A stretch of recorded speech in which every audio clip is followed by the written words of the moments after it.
நான் உங்கள் வீட்டு பிள்ளை, இது ஊர் அறிந்த உண்மை. நான் செல்லுகின்ற பாதை பேரறிஞர் காட்டும் பாதை.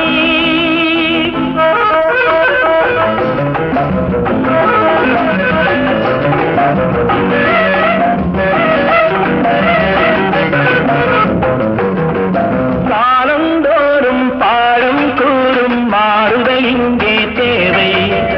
ஏழை எளியோர் துயரம் போக்கும் செயலே எந்தன் சேவை. காலந்தோறும் பாடம் கூறும் மாறுதல் இங்கே தேவை. ஏழை எளியோர் துயரம் போக்கும் செயலே எந்தன் சேவை.